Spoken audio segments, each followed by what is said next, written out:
Banyuasin. Nah ini problem baru, masalah baru terkait dengan pilkada ini kan. Kalau di pemilu kemarin belum keluar itu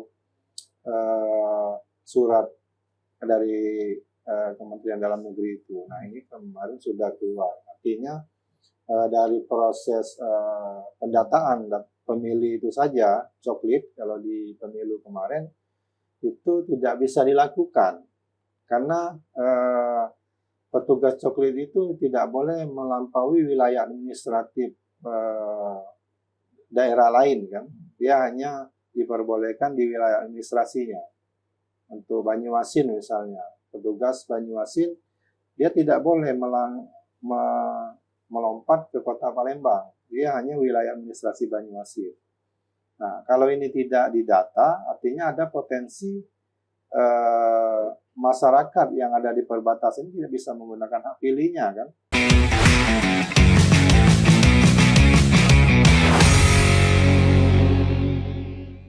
Assalamualaikum Tribuners. Jumpa lagi kita dalam program Mata Lokal Memilih Tribun Sumsel dan Sriwijaya Pos. Saat ini kita sedang bersama dengan Ketua Badan Pengawas Pemilu Sumatera Selatan, Bapak Kurniawan. Assalamualaikum Pak Kurniawan. Waalaikumsalam. Bagaimana situasi terakhir setelah menyelenggarakan pemilihan umum pada 14 Februari lalu? Iya, terima kasih untuk penyelenggaraan pemilu memang sudah selesai ya. Jadi sekarang lagi tahapan pemberian keterangan di Mahkamah Konstitusi. Untuk yang presiden itu sudah selesai, tinggal yang pemilu legislatifnya. Jadi ada beberapa permohonan yang disampaikan oleh peserta pemilu di Sumatera Selatan, baik untuk tingkat pemilihan DPR RI, DPR di provinsi, dan DPR di kabupaten kota. Kalau nggak salah ada 19 permohonan yang disampaikan ke Mahkamah Konstitusi. Dari Sumatera Selatan? Iya, dari Sumatera Selatan. Kita juga lagi persiapan. Dari kemarin sudah kita lakukan persiapan untuk pemberian keterangan. Karena Bawaslu itu nanti dalam sidang di Mahkamah Konstitusi sebagai pemberi keterangan. Nah, jadi hasil pengawasan dari awal hingga pada saat pemungutan suara itu akan disampaikan ke Mahkamah Konstitusi. Kapan dijadwalkan itu? Kalau yang sidang pendahuluannya tanggal 2 Mei. 2 Mei? Iya, 2 Mei. Ini ada sidang pendahuluan dari MK. Kita sudah menyampaikan keterangan di Mahkamah Konstitusi. Ya. Ini bisa disebut berarti ini ada 19 perselisihan? Bukan? Iya. Perselisihan hasil pemilihan umum? Iya. Jadi ada perselisihan. Jadi permohonan perselisihan itu sengketa hasil. Sengketa hasil. Jadi itu yang diajukan oleh peserta pemilu. Ini para caleg ini? Iya, para caleg. Atau partai politik? Iya, dia kan partai politik yang mengajukan. Oh, ya. Caleg melalui partai politik? Iya, caleg melalui partai politik itu mengajukan permohonan ke Mahkamah Konstitusi. Jadi, tapi itu kan nanti ada sidang pendahuluan dulu dari Mahkamah Konstitusi. Jadi nanti akan dinyatakan selesai pada? Prosesnya agak panjang itu. Ya kalau pendahuluan aja di November, di Mei kan, bisa kalau tidak salah 45 hari itu prosesnya. 45 hari, ya. Mei, Juli ya? Ya, karena kan untuk pelantikan kan di September dan Oktober. Pelantikan anggota DPR maupun DPRD. Iya. Ya. Kalau yang kami saksikan sidang-sidang MK kemarin itu selesai untuk pemilihan presiden ya. Tetapi yang legislatif nanti sampai bulan Juli. Nanti masih berproses sekarang. Masih berproses. Ya.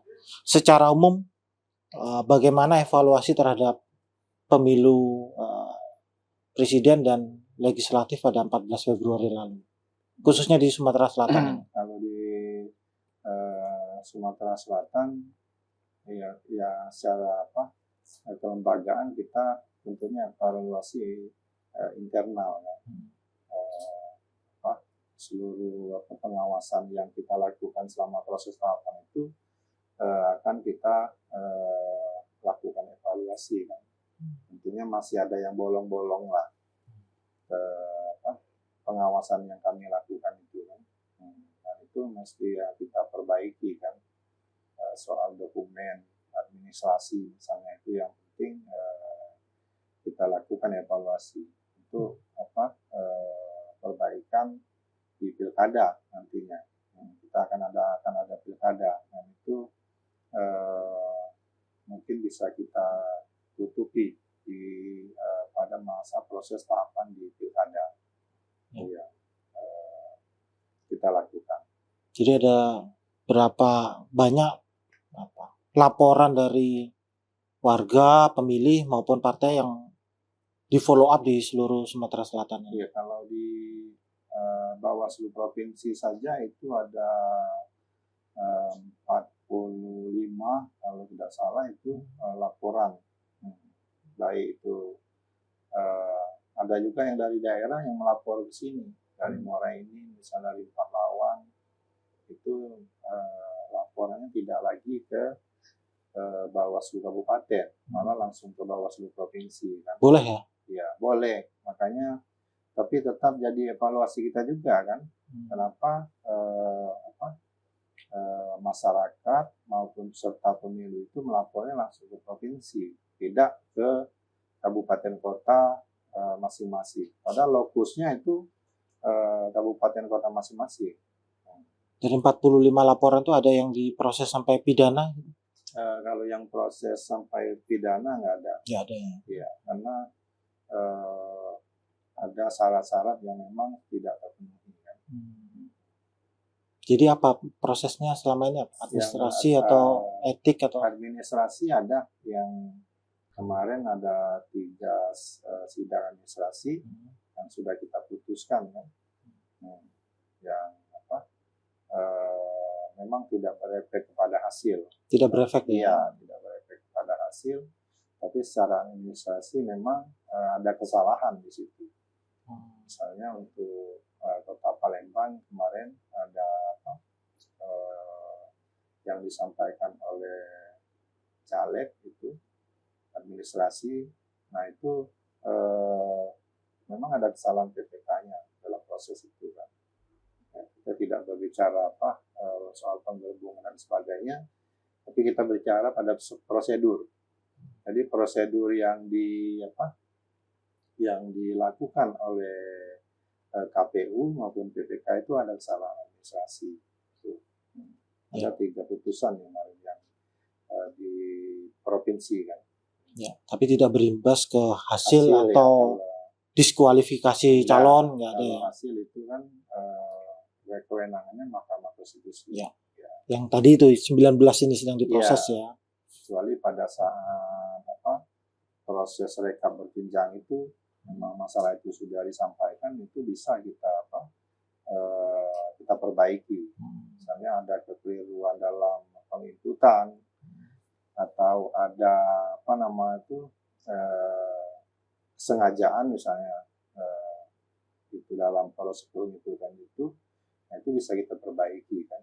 Bisa kita lihat setingkat di bawahnya. Kalau di PPK di kecamatan, kita bisa buka yang ada di TPS.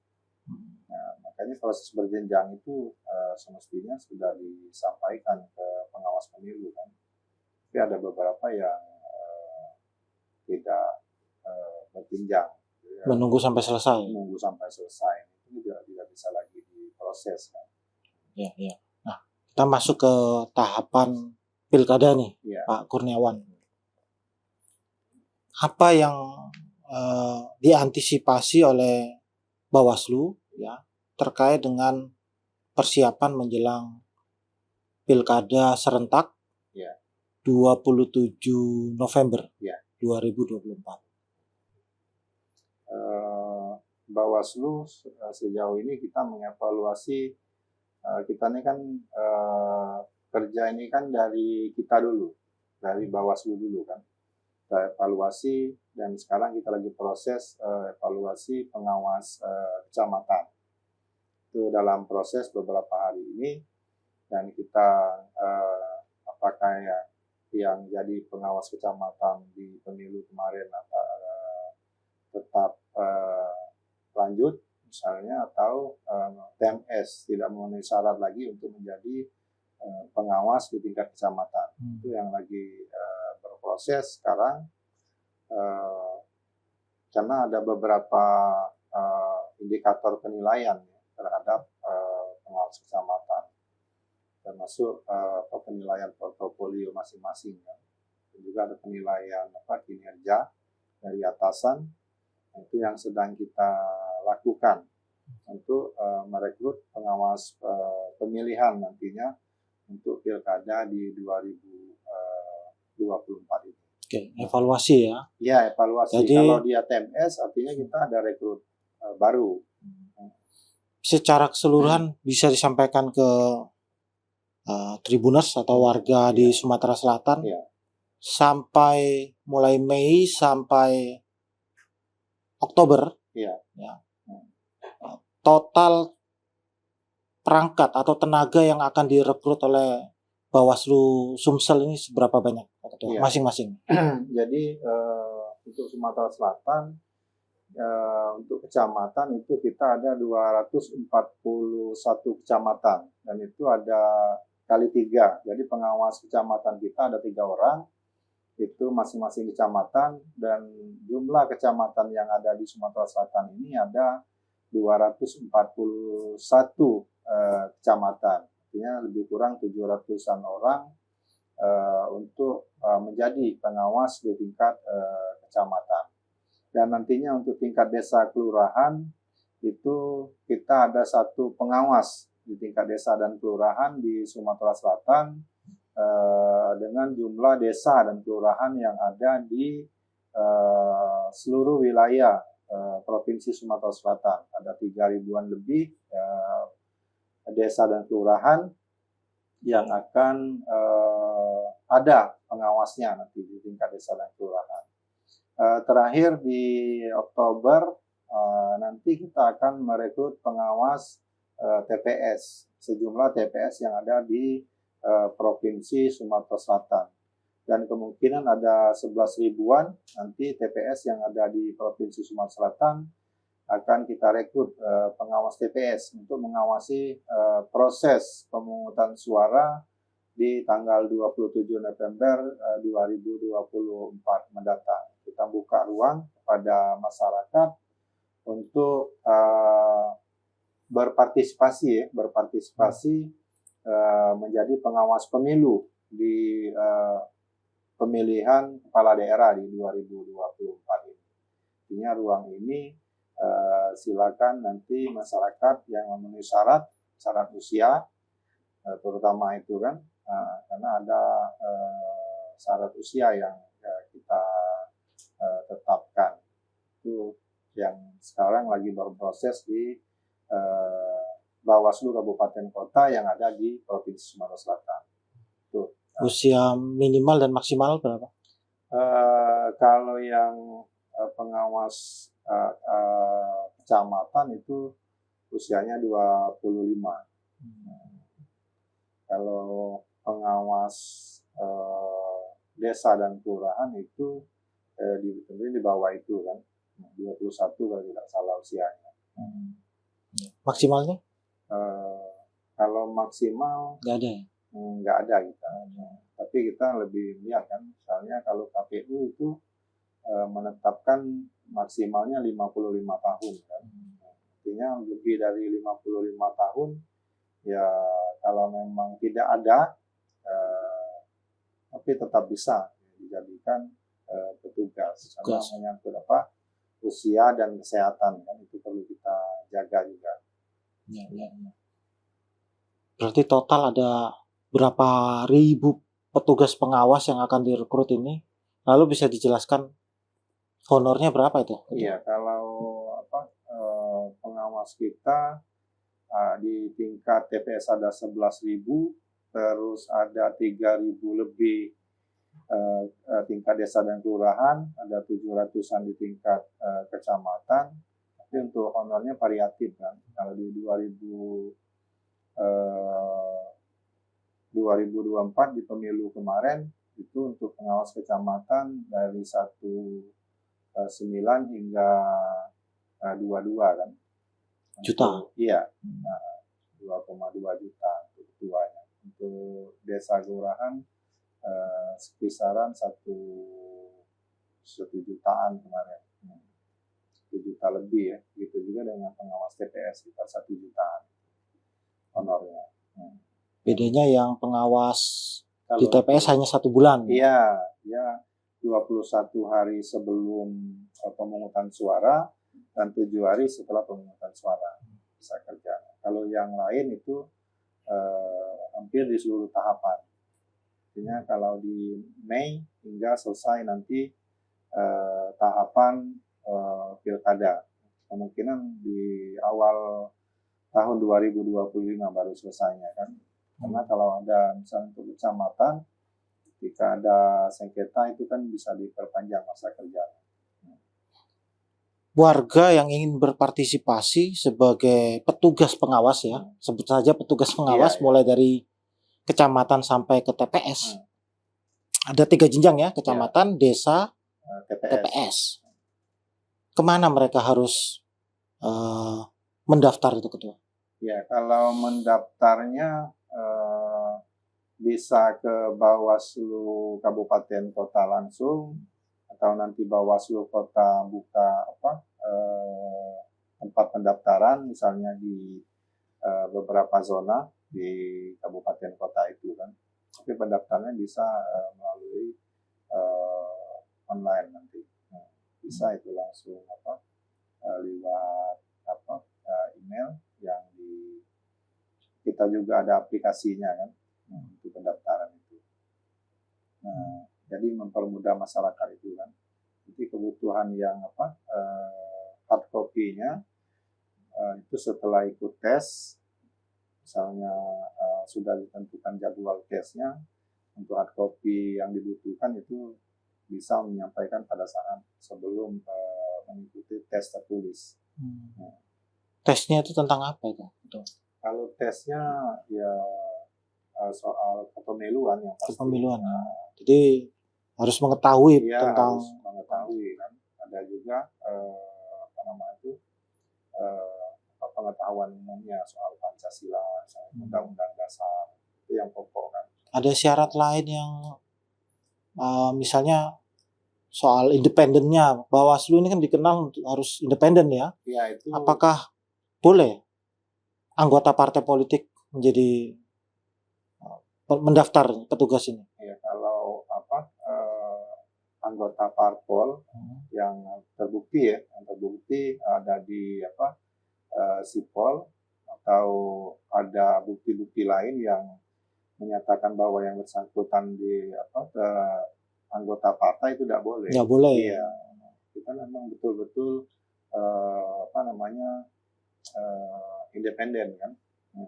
Betul memang yang kita pilih itu ya nanti ada proses wawancaranya kan, bisa digali itu kan. Soal masukan masyarakat misalnya, ada informasi-informasi apa terhadap yang bersangkutan itu diproses wawancara itu. Dia bukan anggota parpol tapi tim sukses. Nah itu kalau yang namanya tim sukses itu ada misalnya yang bersangkutan ini memakai baju atribut dari parpol misalnya kan? Atau kandidat. Iya, ada atau kandidat, itu nggak boleh. Nggak boleh ya? Ya. Memang harus benar-benar imparsial. Kan? Nah, dia selain dia netral, dia harus menunjukkan kenetralannya. Ada di pemilu kemarin misalnya ada yang pakai ada pengaduan masyarakat yang bersangkutan itu menggunakan baju partai misalnya. Ya, setelah kita klarifikasi memang ada dia pakai baju partai, Ada, nggak boleh kan? nggak boleh. Iya, Kalau di lingkungan ASN kan sempat diperingatkan nggak boleh pakai pose nomor urut sekian. iya, Kalau petugas Panwas nih iya, sama juga? sama, nggak boleh. Ya, menunjukkan kadang untuk pilkada ya ada beberapa daerah itu ada simbol ya, simbol apa namanya daerah kan, ya entah dia dalam bentuk apa jari atau seperti apa ya, itu tidak boleh. Walaupun itu loh apa namanya ikonnya daerah kabupaten kota misalnya nggak boleh. Iya, memang harus menunjukkan sikap netral itu. Netral ya. Iya, harus bukan hanya saya netral, tapi harus ditunjukkan bahwa yang bersangkutan itu memang betul-betul netral. Jadi artinya para pendaftar ini yang ingin menjadi petugas pengawas sekarang ini sudah simpatisan nih. Posisi sekarang nih, belum mendaftar kan? Iya, iya. Dipasang di media sosialnya ya. Lalu dia mendaftar, bisa ketahuan itu. Ya, nanti kan ada apa namanya itu rekam jejaknya kan. Rekam jejak. Tapi tentunya masukan atau informasi dari masyarakat itu penting. Atau bisa kita cek di media sosialnya, di Facebooknya kita lihat kan yang daftar ini, ada misalnya ada foto dan sebagainya yang mengarah ke apa nama itu ke salah satu parpol atau ke salah satu calon. Iya. Kalau pilkada ini kan nanti konteksnya ke kandidat calon ya. Ke kandidat kan. Atau yang bersangkutan ada foto dengan bakal calon misalnya, itu akan kita klarifikasi. Ya. Kalau para aktivis organisasi atau ketua Karang Taruna, ketua RT itu dapat prioritas nggak itu dalam pendaftaran? Nggak ada. Nggak ada. Kita nggak ada prioritas. Kita memang mencari sosok pengawas pemilu itu yang memang sesuai dengan kriteria kita kan. Dia apa namanya itu kemampuannya. Tidak ada kita prioritas kan. Ada. Ya. Tapi kalau mendaftar ya siapapun boleh. Boleh ya, ketua RT boleh ya? Iya, tapi ada proses seleksi administrasinya kan. Ya. Ya, satu lagi nih Pak Kurniawan yang sering muncul ya menjadi pemberitaan di Sumatera Selatan khususnya di Palembang ini dalam pemilu termasuk pemilu presiden dan pileg kemarin adalah soal warga-warga yang ada di batas wilayah. Ya. Nah, ini gimana ini penjelasannya? Iya. Jadi ini kita ada problem baru ya, Kota Palembang ini sejak keluar keputusan Kementerian Dalam Negeri itu soal wilayah antara Palembang dengan Banyuasin. Nah ini problem baru, masalah baru terkait dengan pilkada ini ya. Kalau di pemilu kemarin belum keluar itu surat dari Kementerian Dalam Negeri itu. Nah ini kemarin sudah keluar. Artinya dari proses pendataan pemilih itu saja, coklit kalau di pemilu kemarin itu tidak bisa dilakukan karena petugas coklit itu tidak boleh melampaui wilayah administratif daerah lain kan. Dia hanya diperbolehkan di wilayah administrasinya. Untuk Banyuasin misalnya, petugas Banyuasin dia tidak boleh melompat ke Kota Palembang. Dia hanya wilayah administrasi Banyuasin. Nah, kalau ini tidak didata, artinya ada potensi masyarakat yang ada di perbatasan tidak bisa menggunakan hak pilihnya kan. Seberapa banyak itu? Iya, kalau informasi kita dapat itu ada hampir 5.000-an baik warga Palembang maupun warga Banyuasin ya. Itu yang berpotensi tidak bisa menggunakan hak pilihnya karena secara administrasi dari awal pencoklitan itu sudah tidak bisa diakomodir. Nah ini akan kita tentunya nanti ada apa namanya antara pemerintah Kota Palembang dengan pemerintah Kabupaten Banyuasin ini harus ada pembahasan yang serius. Karena kalau tidak KPU bisa ada potensi untuk menghilangkan hak pilih. Nah, ini bagaimana solusinya kan?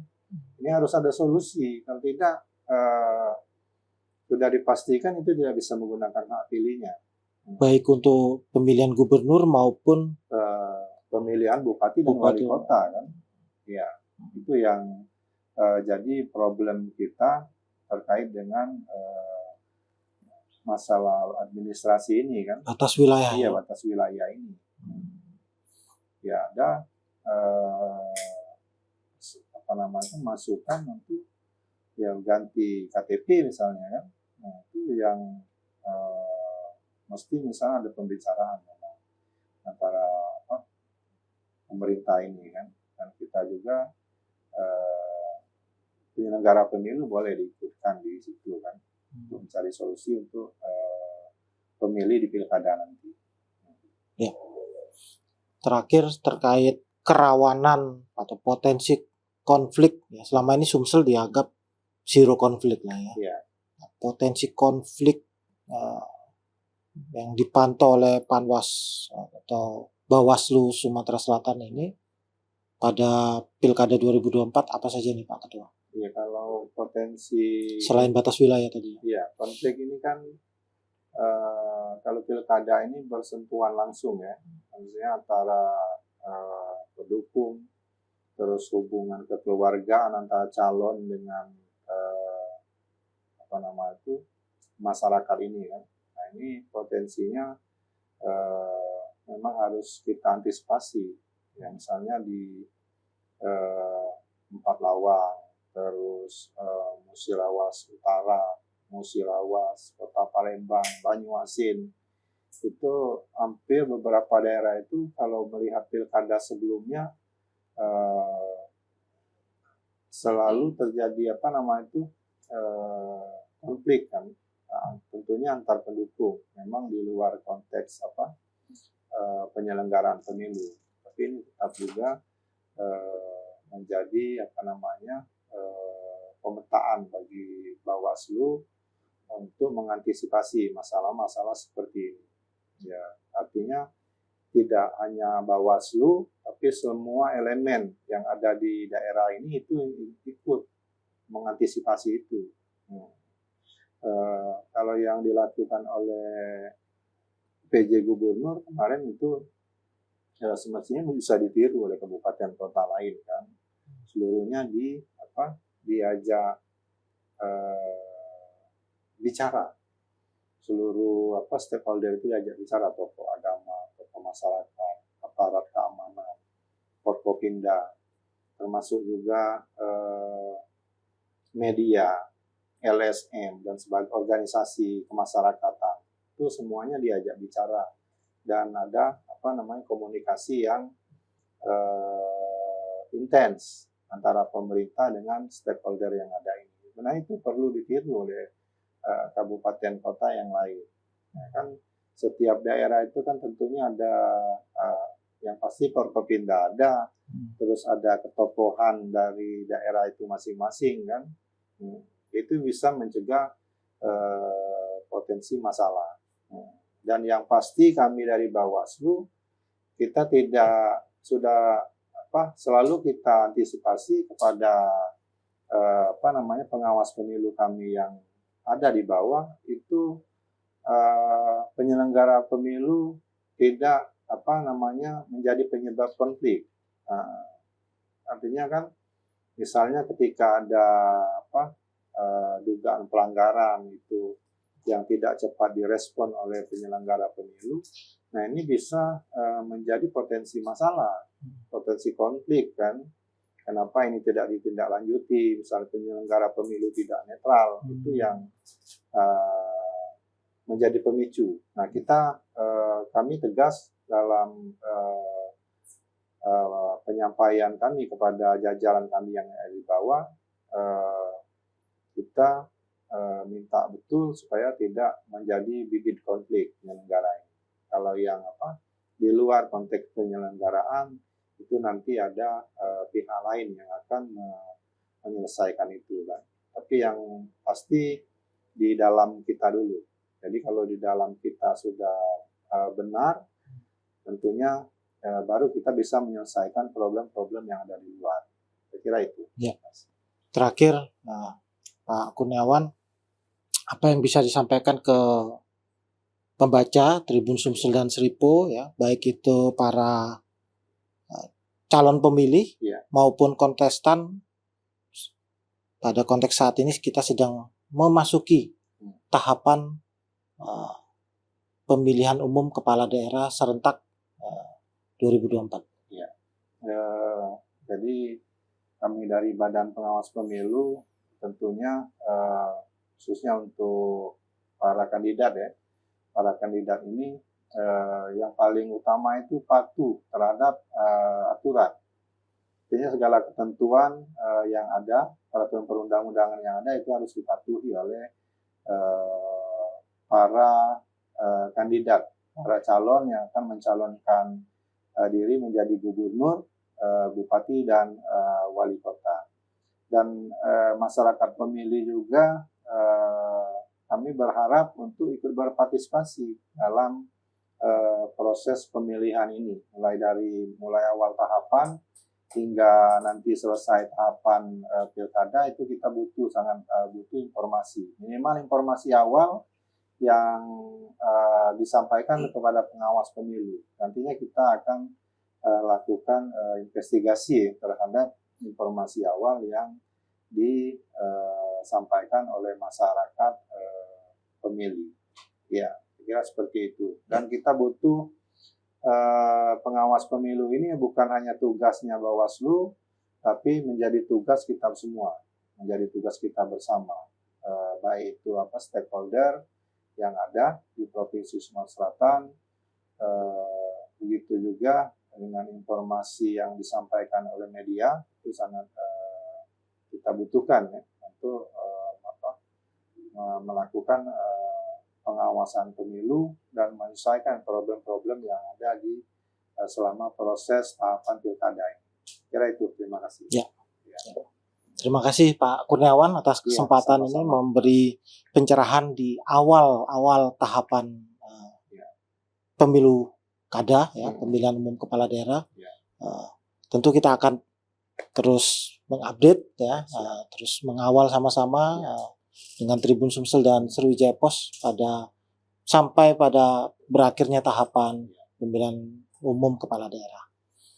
Ya, sampai di sini Tribuners, tetap ikuti berita-berita pemilu bersama Tribun Sumsel dan Sriwijaya Pos dalam program-program kami selanjutnya.